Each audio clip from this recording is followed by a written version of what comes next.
So thank you for the presentation, for inviting me to present on one other form of regression analysis, and that's logistic regression or multinomial logistic regression models. To start with, I'm Mayra. I'm trained as a historian, so that's also why I'm going to approach this lecture slightly differently as Auke did. So I'm basically going to explain you how you could use this method as a historical demographer if I were explaining this to you as a colleague over a cup of coffee. So I'm not going to show more formulas or whatsoever. I think you can look it up, and I basically want you to be able to grapple with the idea of what you can do with this method. So about myself, I did my PhD at Maastricht University, and for that I studied the health transition in Maastricht, and I looked into whether there were certain inequalities over the course of this health transition, and most importantly, socioeconomic inequalities or gender inequalities. After my PhD, I joined the Lifting the Burden of Disease project at Radboud University, and now I'm an assistant professor at Groningen University, and I'm also one of the co-leaders of the Great Leap, of one of the working groups, Working Group 2. That's about me. So what I wanted to do today is first talk about why you would use multinomial logistic regression, and then how does it actually work from more like the historian points of view. So what's the idea or the intuition behind it, and I want to look into how to interpret the most important results. So I encountered this during my PhD when I was studying cause-specific mortality patterns, and there's often not a population at risk at your disposal, especially if you want to look into socioeconomic differences. So often we have a population for the at risk for the whole population, or by gender, perhaps by age, but most often not by socioeconomic status, and I was interested in these socioeconomic inequalities. And unless you have really nicely linked data, we often don't have this kind of information. In other words, if you're studying the event where, well, Auke was already referring to it, survival analysis. So if you want to study who survived and who did not, then you miss the ones who survived. You only have the information, or I only had the information of the people who died, which is what I think the majority of us have information on in the Great Leap, on these causes of death. So how can we estimate these socioeconomic inequalities, in my case, or other things, only based on the ones who didn't survive, the ones who died? So we cannot estimate whether an event occurred or not. So we cannot use the very common event history models, but we can look into what happened in the patterns of mortality. So were there changes to the patterns of what people died of? So concretely, in my case, I modeled the differences in certain cause of death groups by SES groups. So let me see, I have it on the one of the later slides. So I looked into the differences between infectious diseases and non-infectious diseases, and whether that changed for each socioeconomic group. If we then look into multinomial logistic regression or binary regression, what it's used for is when the dependent variable is a categorical variable, and then the graph on the right is really important. So what we saw with Auke's lecture is that one of the assumptions of OLS models is that there is this linearity, and that's not the case if you have a binary dependent variable where the outcome variable is either or one of two categories. Then you get this like S shape of the graph. And it gets even more complicated if you add multiple categories in the dependent variable. So not only a binary variable, but a variable with multiple categories. Then there is no linearity. So what logistic regression does is that it transforms the formula by using a logistic expression to make it mimic this linearity. And that's how you can still use a regression model to look into categorical dependent variables. In theory, such a binary logistic regression could be used as some sort of survival model, although we of course use many other models like Cox regressions. But you could say, well, I code 0 as the survivors and 1 as the ones who have died. And I want to show how you can use this model also to code different types of diseases as the categories of the dependent variable when you don't have the information for the ones who have survived. So again, for example, these different categories of causes of death, in this case, infectious diseases versus degenerative diseases.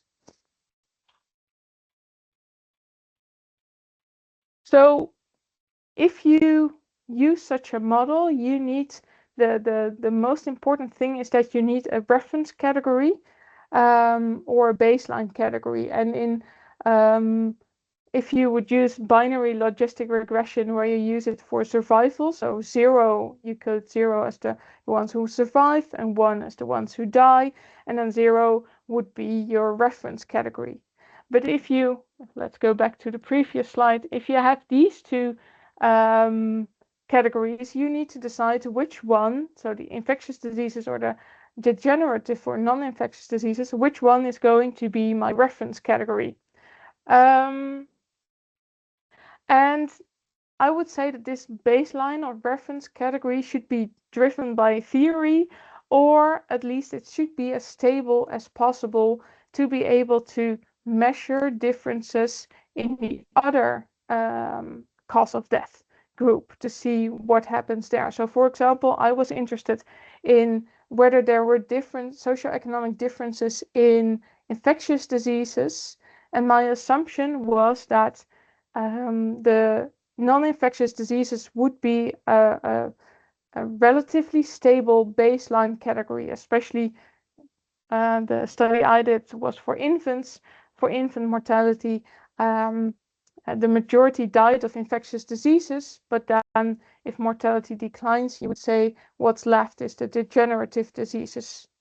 And I will come back to that in a second to make it more intuitive. As an independent variable in your model, you can have categorical variables, but also numerical interactions are allowed as well. But you need to be cautious with the number of variables you include into your model, because you really need to have, if you have a cross tabulation of all the variables included, you want to have at least a couple of observations in each and every cell. So you cannot put everything in there and just run the model, because at some point it won't be able to do the calculations anymore. All right, so an example of my own research to make this more intuitive and to let it speak to you. I wanted to know in the decline of infant mortality whether during this decline over the end of the 19th and early 20th century, there were probably temporary inequalities in socioeconomic status. So whether, for example, infants from the elite would gain an advantage opposed to children from the working classes. But I didn't have this population at risk by socioeconomic status.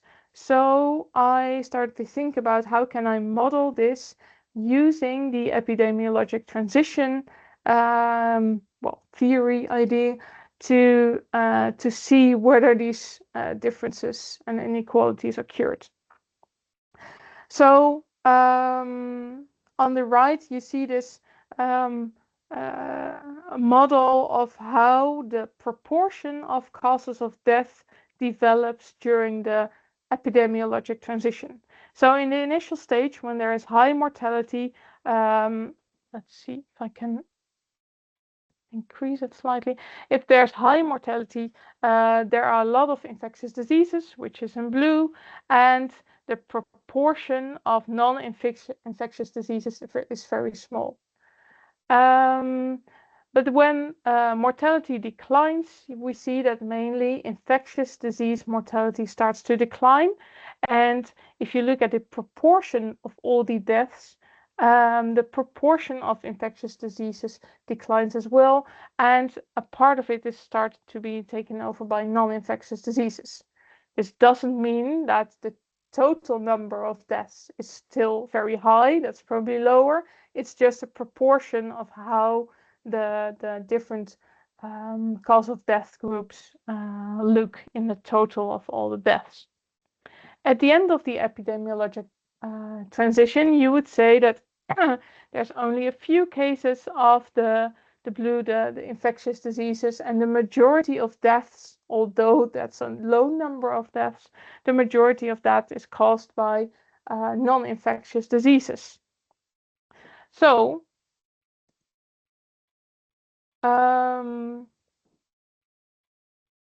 if we would use this multiple logistic regression, or this is just an example of a binary because we only look at two categories, but I compared multiple categories in the end, we can look into whether an infant who was part of the elite had lower chances of having died of an infectious disease compared to a non-infectious disease, and that compared to a child from the working classes. And that's what I tried to visualize here, is that we see that these proportions, the distributions for these causes of death, were different for children from different classes. And then based on the theory that if the distribution of causes of death for this group would be further along this epidemiologic transition, or this mortality decline of infectious diseases, and this one would be in an earlier stage because there was still a large proportion of infants dying of infectious diseases. So you need to be very careful with how you phrase what difference you're going to look at. You can't say that there was a higher chance of children from the elite dying of non-infectious diseases because you don't have that population at risk. But you can make the comparison that from all the children from the elite who have died, you can say, well, those children have a higher chance of having died of a non-infectious disease compared to children who have died from the working classes. So how would you build that model very basically? So there's a lot of assumptions you can check and a lot of things you can add, but basically you select your dependent variable and you decide on what the baseline or the reference category is going to be, and then you select your independent variables. And if you have categorical variables in that, you also have to decide on whether there are going to be what are going to be the reference categories. In my case, it looked like this. So I had four cause of death categories. Four I find most interesting, and also it was not possible to have a very fine-grained classification because then I would end up with empty cells. So I needed to have a pretty large classification with large groups. So I came up with water and foodborne infectious diseases, which are very important in infant mortality, airborne infectious diseases, other infectious diseases, because I wanted to keep those separate from the non-infectious diseases, and then the non-infectious diseases. And I decided to have the non-infectious diseases as my reference category, and then the model allows you to look into the difference between each of the other categories compared to non-infectious diseases separately.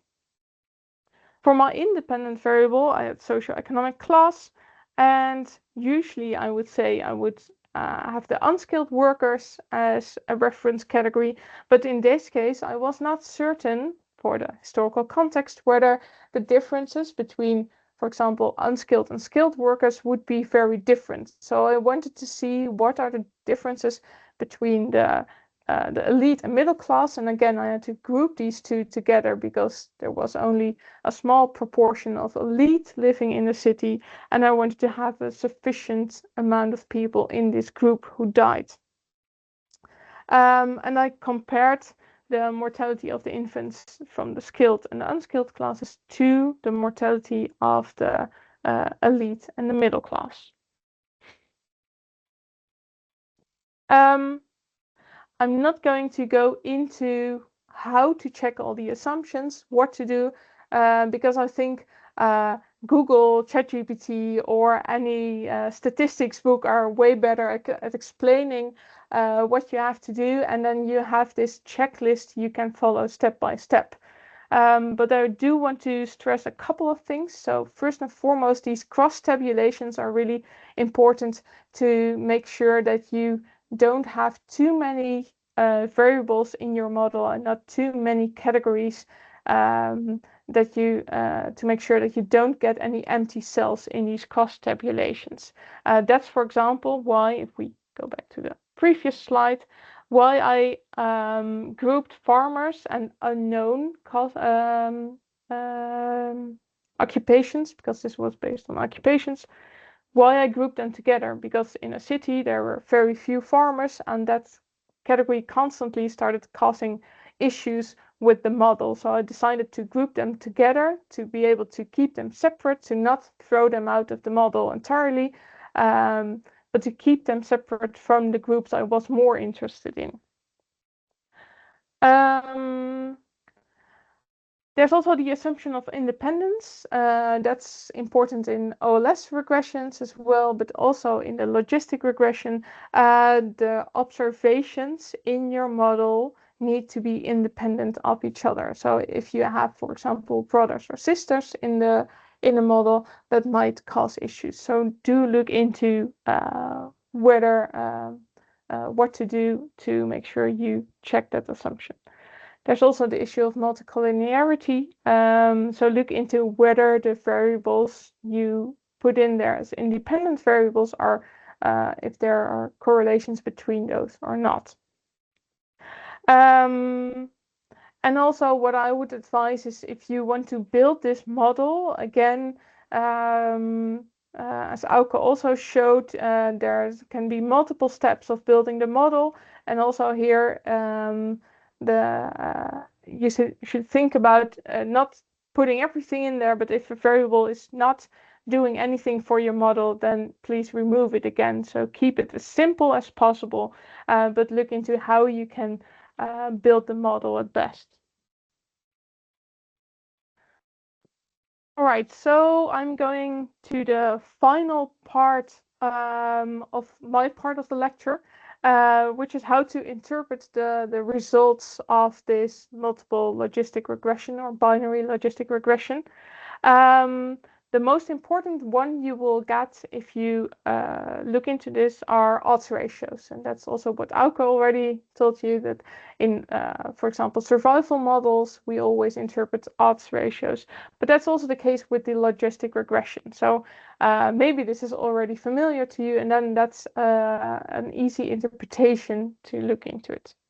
So what does an odds ratio do? There's this, you get a number between 0 and, well, slightly above 1, and sometimes higher, more above 1, but the threshold number is 1.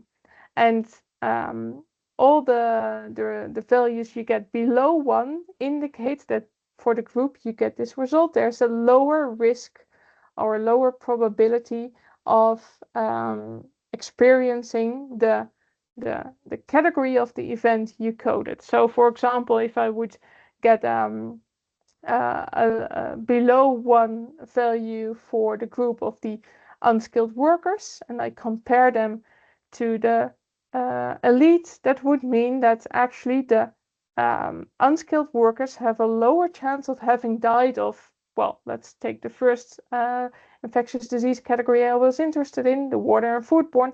They would have a lower chance of having died of water and foodborne diseases instead of non-infectious diseases compared to a child from the elite. But in fact, I would expect it would have been the other way around, and that's that a child from the unskilled workers or the workers would have a value of over 1, which would mean that they would have a higher probability of having died of an infectious disease compared to a non-infectious disease compared to an infant from the elite. So that's the most important thing to interpret, but also to report in your models or in your paper.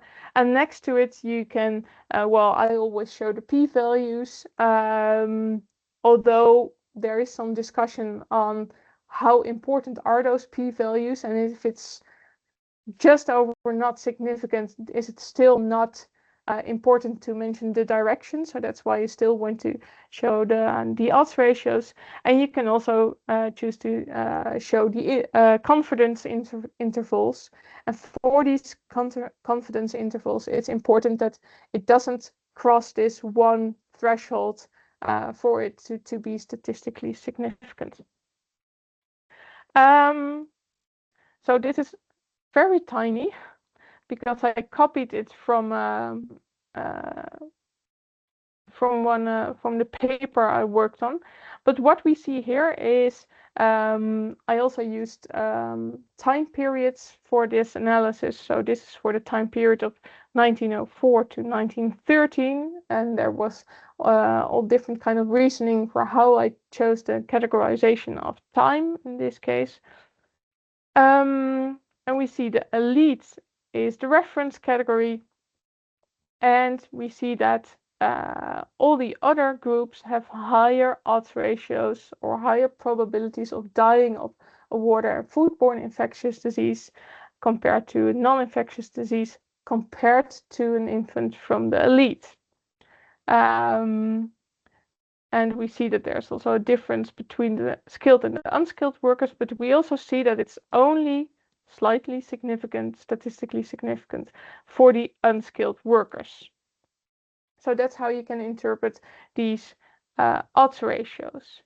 What you can do in presenting these results, that's what I did, that's on the next slide, is that I showed a graph which shows the distribution between for these diseases. So this is based on the causes of death, water, foodborne diseases, and non-infectious diseases, although all different kind of infectious diseases were included in the model. But here I calculated the distribution of causes of death, and we see if the it's close to 1, then that means that all causes of death were caused by a water and foodborne disease out of these two groups. And if it's close to 0, it's the majority of deaths were caused by a non-infectious disease. And we see, as we can expect, that this these lines they decline, and that's because the distribution tends to move to a higher proportion of non-infectious diseases at the end of the research period. And here this is the same period as we listed in the table, and we see that the elite and the middle classes indeed have the lowest proportion compared to the others of non-infectious diseases, and the skilled workers and the unskilled workers have higher proportions of water and foodborne diseases. The differences are not that great, but there is a difference between the two, and we see that over time the elite tends to have lower proportions of water and foodborne infectious diseases. this is one way of presenting your results, and I think this is quite intuitive in what it does and how this proportion looks between non-infectious diseases and the water and foodborne infectious diseases. Another option, and I might have chosen that one if I would do this paper again, are forest plots. I think they are really helpful to model odds ratios. So that's what I probably would choose now. But I think this is also very intuitive and maybe would appeal to a more historical audience. And maybe the historical demographers would prefer the forest plots.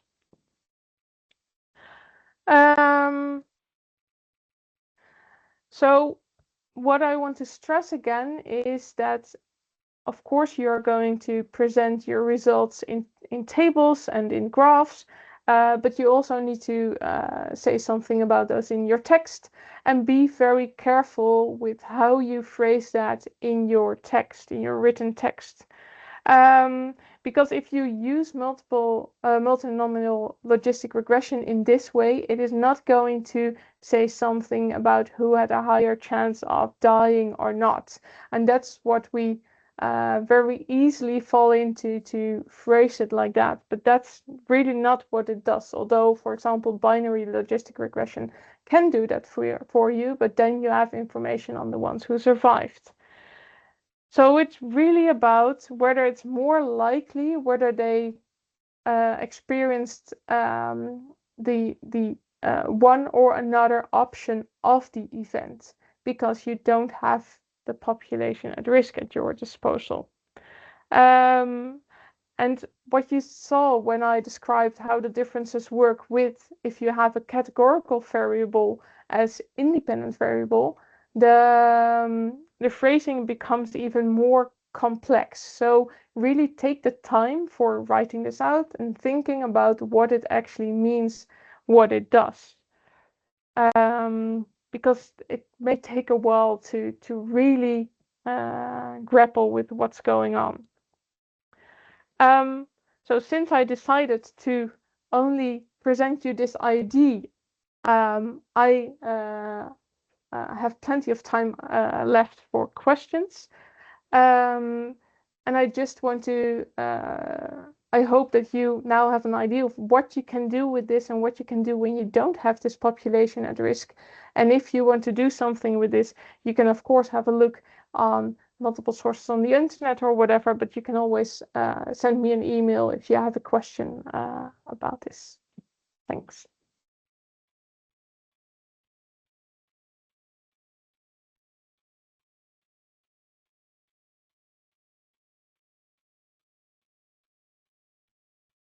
Yes, we have one question, I guess. You use the categorical variable. There is one question from Felipe. Yeah. You use time as a categorical variable, but why not run different models per observation period? So I think you mean to stratify the observations by time period. Is that what you mean? Yeah, that's what I initially did for the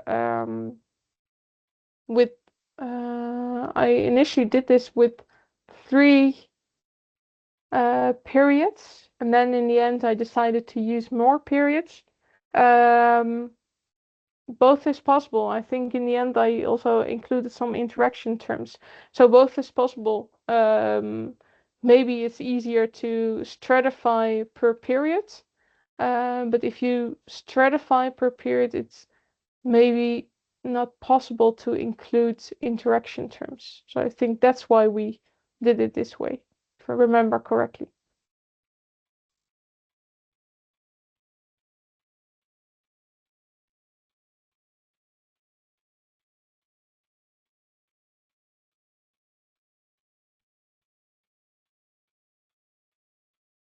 Is there any other questions? If not, Mayra, thank you very much. Thank you. For the presentation and accepting this invitation. And thank you very much, everybody who participated this session. And I hope you can also participate the upcoming sessions too. Please follow our webpage, and I will post the recording of this session and the presentations on our webpage. You can find them. Thank you very much, and I wish you a great weekend. I see one more question. Oh, okay. What if the assumption of independence? Oh, okay. Oh, I don't exactly remember anymore. I had a statistician on board, but I don't remember what we actually did with that. So I would say have a look at how you could fix that. There is one more question. What if we know the population at risk? Yes. Well, if you know the population at risk, I would always advise to use event history analysis or survival models. But something I still want to do is to see if we have the population at risk, use both models to see what comes out and how good of an estimation the multinomial logistic regression would give you.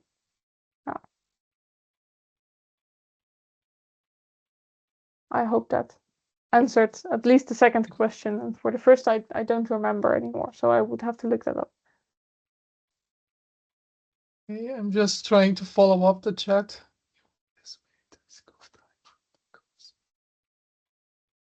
If you want to estimate the risk of dying from one cause versus another cause, but Michelle, do you mean the risk of dying, so you have the survivors in your data as well, or only the ones who died?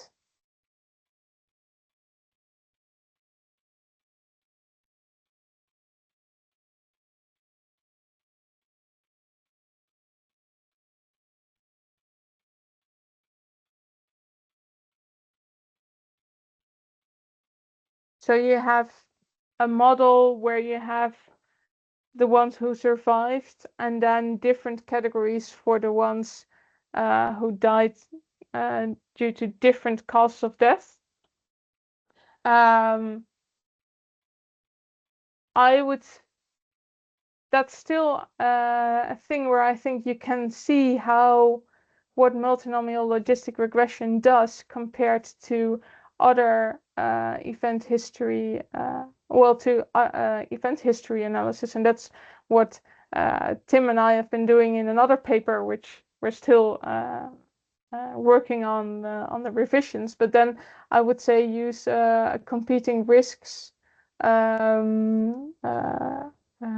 Cox regression model. But I'm not sure yet. So that's an idea I got from the Bologna conference to see what happens if you use both methods and how close are the results going to be.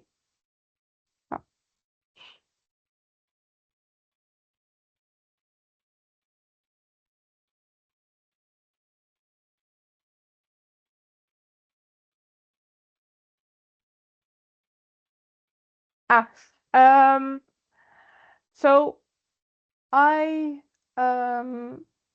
I think it's impossible to have a perfectly stable cause of death category because of course there are things going on. But in this case, especially for infants, I think that's useful. If they die of a non-infectious disease, that's most often something caused by the pregnancy or the health of the mother, or these kind of issues, birth issues, and can't find the word, but the congenital causes of death. And of course, there's other things going on as well, but it's that's the biggest chance, and that's probably relatively stable over time. So it only increases because the proportion increases, but we didn't see that mortality from these causes of death increased over time. In your case, Philippe, I know you work with cancer mortality, and we've discussed this before.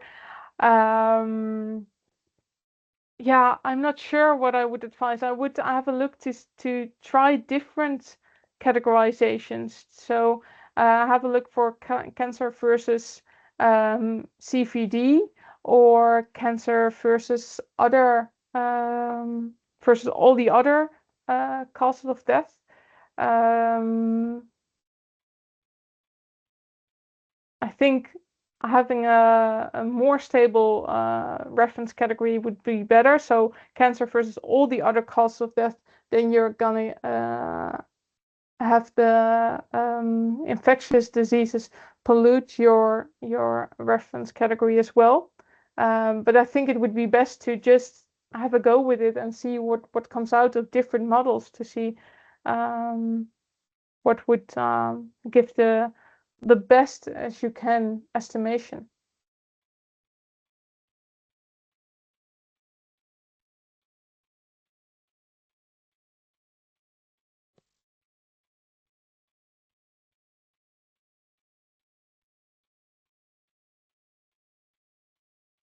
Any other questions? If not, thank you very much again, and I wish you a great weekend. Thank you. Wish you all the same. Good. Bye. Bye.